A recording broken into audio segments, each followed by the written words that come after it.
lights went down. When you feel lost in your shadow, don't feel alone, don't scream so loud. We are living in this cruel world, broken but strong, gotta move on. You're not a bakery of life. Equip my soul, find the real gold. I'll fulfill what I started.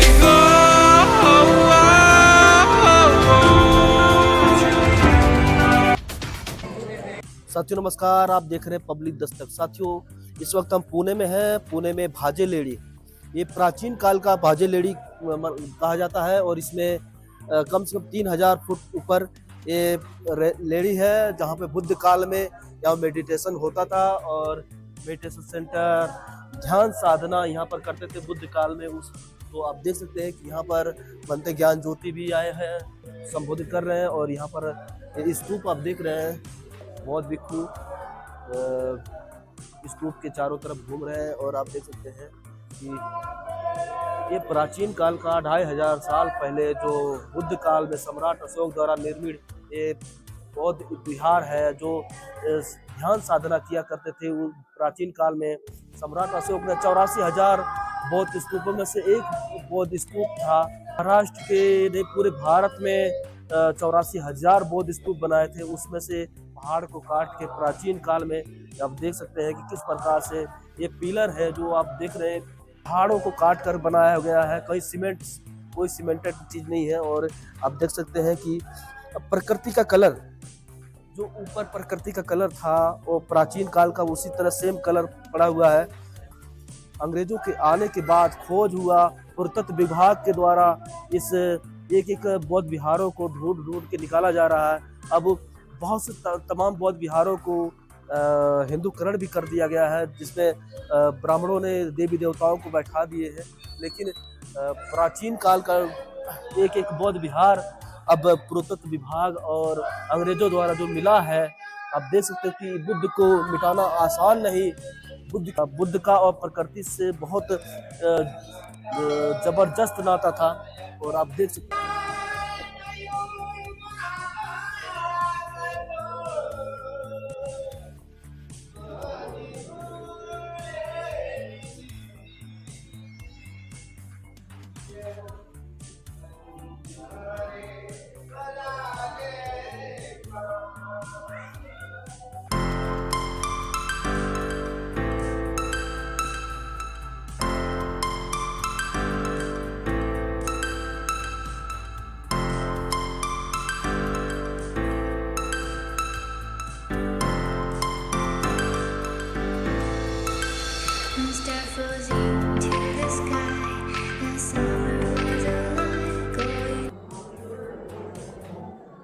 वेदना पच्चैया तन्हा, वेदना पच्चैया पन्ना। मनुष्य असो की मनुष्येतर प्राणी असो, एकच काम करतात, दुःखाचीच निर्मिती करत असतात। वेदना पच्चैया तन्हा, सुखद वेदना आल्या प्रतिक्रिया करून रागाच्या गाठी बांधणार, दुःखद वेदना आल्या प्रतिक्रिया करून द्वेषाच्या गाठी बांधणार, असुखद वेदना आल्या प्रतिक्रिया करून मोहमोडतेच्याच गाठी बांधून हे दुःखचक्र, भवचक्र, लोकचक्र निर्माण आपण स्वतः करत असतो। याला बाह्य शक्ती कुठलीही जबाबदार राहत नाही। भंते जी, ये जो गुफा है कौन सी सदी की गुफा है और इसके बारे में थोड़ा सा बताइए। इसको गुफा नहीं कही जाती है, हाँ। इसको लेणी कहते हैं। लेनी यहाँ जब बुद्ध उत्पन्न होते हैं,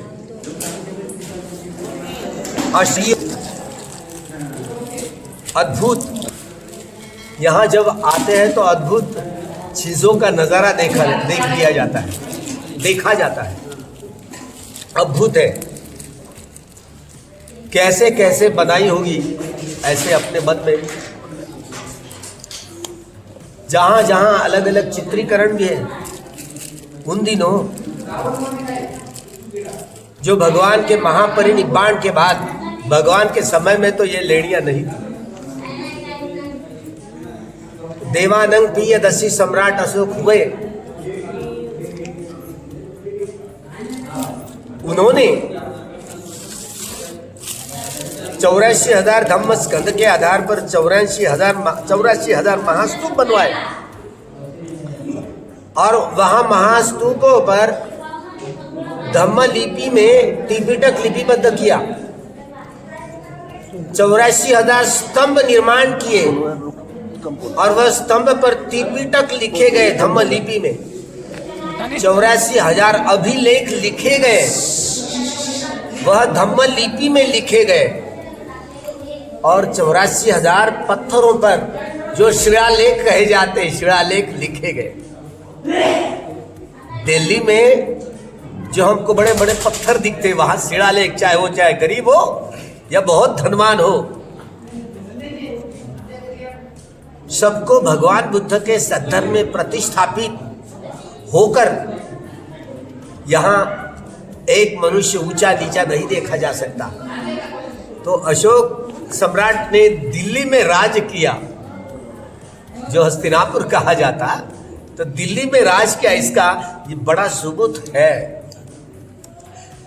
उन्होंने जहां जहां पर भी धम्म लिपि के अक्षरों में लिखा गया है, कितने लोगों ने, भिक्षुओं में और अनन्य चिकित्सकों में बहुत जो बनाई है, बनाने वालों ने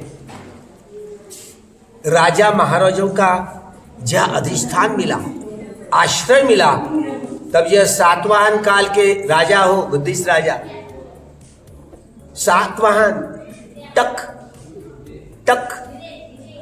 टगा यानी पैसा, वाकाटक ये दिल्ली के उस पार रहने वाले प्रदेश में बड़े बुद्धिस्ट राजा थे। लेकिन यहाँ महाराष्ट्र का सौंदर्य देखते देखते अपरांत में आए और ये अपरांत और महाराष्ट्र में देवानंद प्रियदर्शी सम्राट अशोक द्वारा धम्म रक्षित यह स्थिर थे।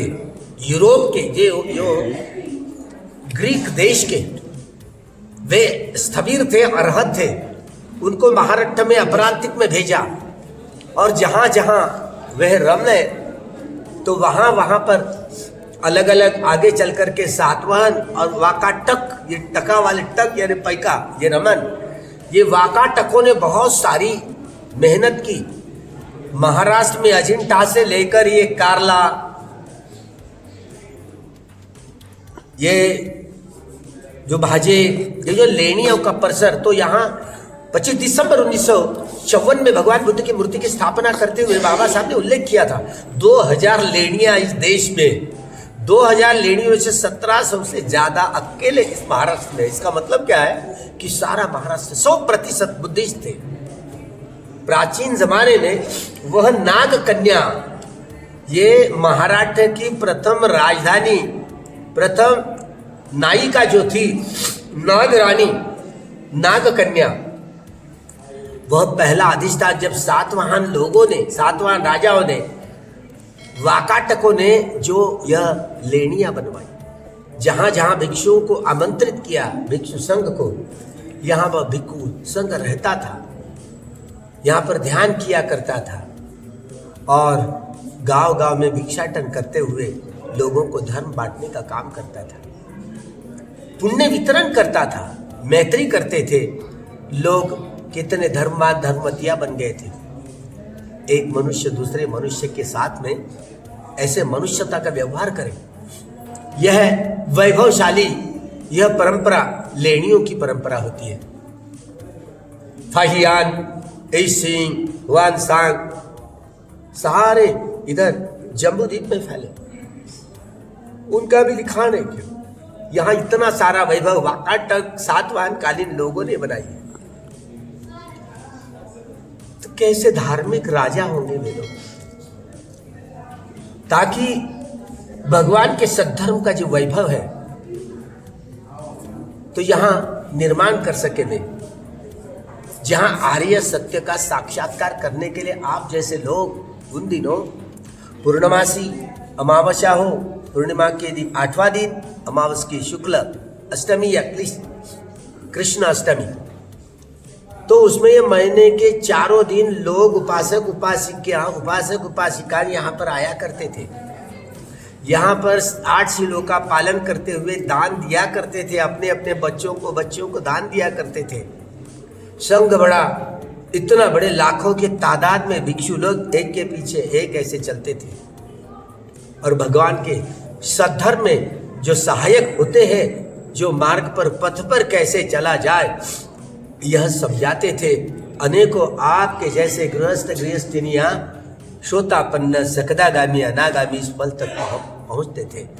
सभी प्रकार के दुखों से छुटकारा पा करके यह निर्वाण का साक्षात्कार किया करते थे। बड़े ऐसे धार्मिक लोग होते थे। तो यह धार्मिक लोगों का प्रपंच आपको देख ले, उतने दिन की लिखान अभी भी मौजूद है, पेट भी नहीं गया हुआ है अभी भी।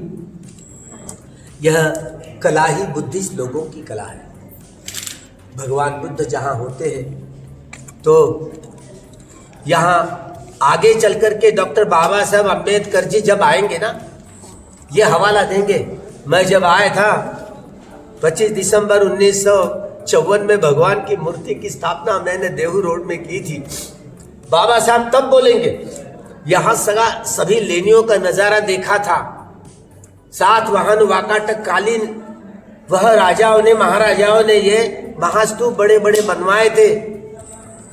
उन दिनों यह किस अवस्था में रहते हमें पता नहीं, लेकिन वह सम्यक संबुद्ध बनेंगे बाबा साहब भी, यहाँ फिर आएंगे बुद्ध बन करके और यहाँ भिक्षुओं को, अनेक लोगों को बोलेंगे कि मैं जब बोधिसत्व का जीवन जी रहा था, मेरा नाम भीमराव अंबेडकर था, उस जीवन में मैं इधर आया था और इधर ऐसे ऐसे कहा था।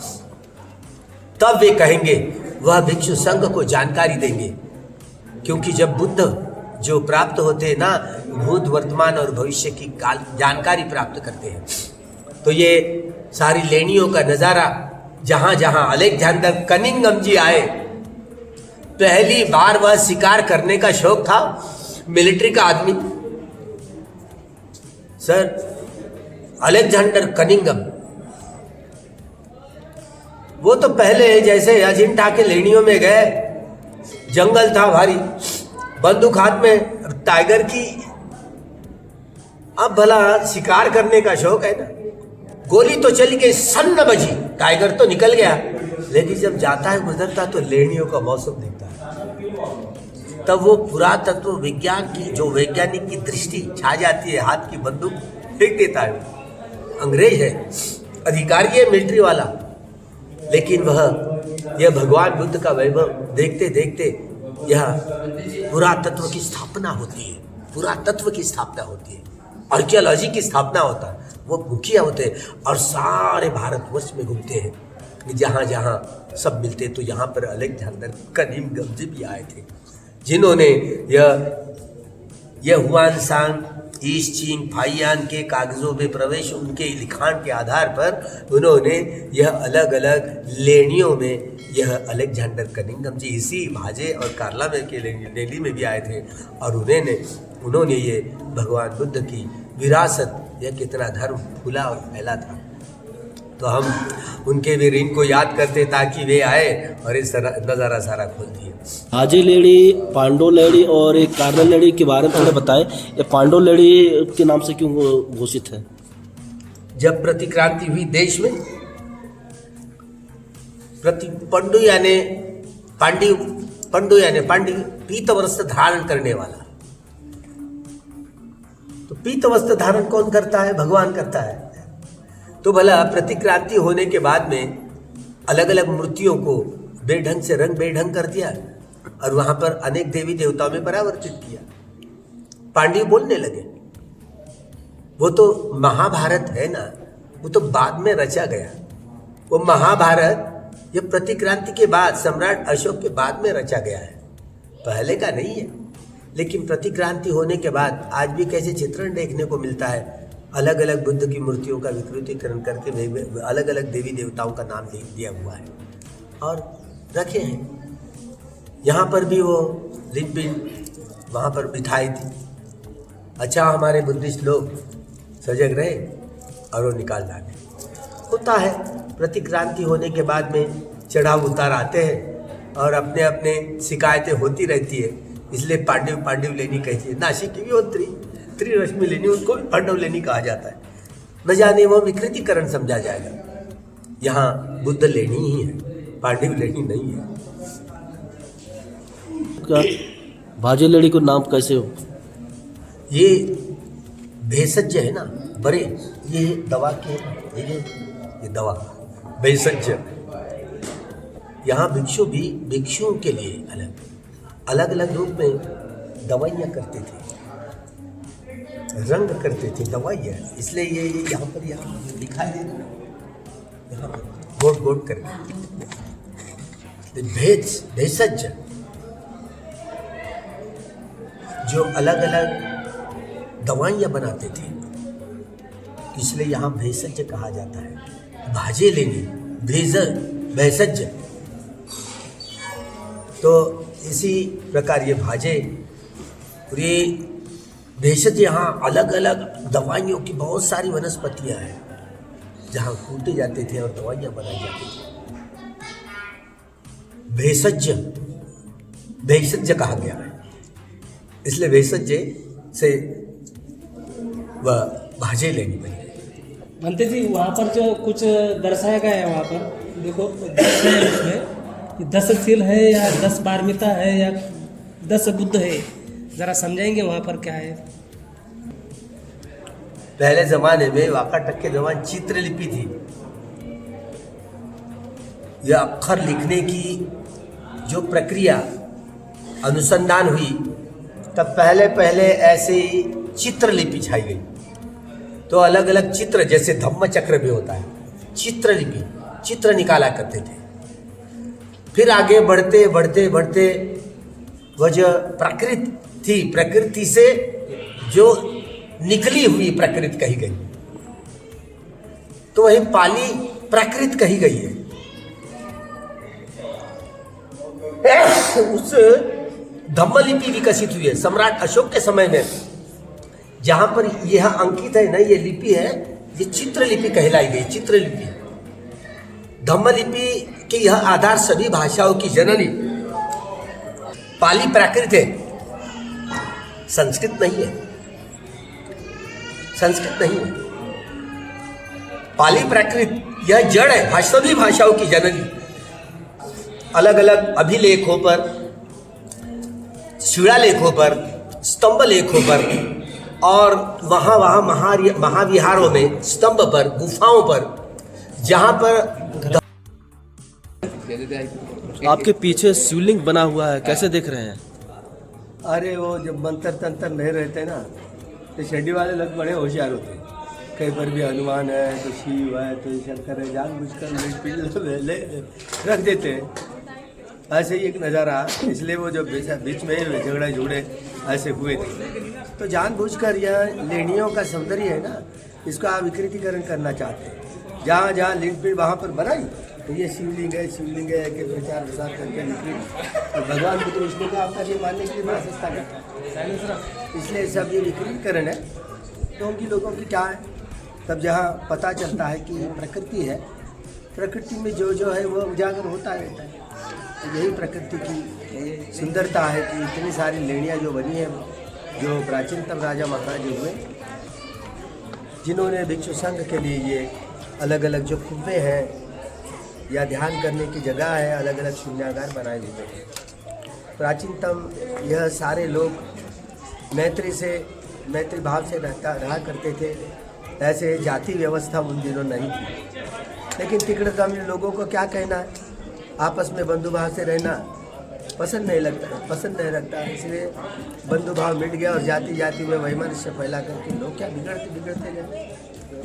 इसीलिए बिगड़ा हुआ रूप वह रहते हैं, तो लेनियों की सुंदरता को नष्ट करना चाहते हैं,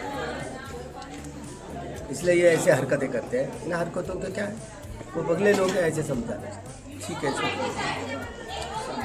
साथियों, आप देख सकते हैं कि ये एक बौद्ध विहार है और प्राचीन काल का भांजे बौद्ध लेडी है, और यहाँ पर आप देख सकते हैं किस प्रकार से इतिहास के साथ छेड़छाड़ हो रहा है। आप देख सकते हैं शिवलिंग बनाया गया है और बिल्कुल साबित हो रहा है कि नया और जल्द बनाया गया है, जबकि इसका कठिन और जिस प्रकार से प्राचीन काल में किया गया था वो बिल्कुल साबित हो रहा है कि पुराना है, और ये इसकी कटिंग करने से पूरा मालूम हो रहा है कि ये जल्दी ही बनाया गया है, क्योंकि इसकी कटिंग में सफाई नहीं है। आप देख सकते हैं ये मिट्टी से लगाया हुआ है चारों तरफ से, तो इतिहास के साथ ज़बरदस्त छेड़खानी है, ये देख सकते हैं। मराठी थोडंसं हे होते ना हिंदी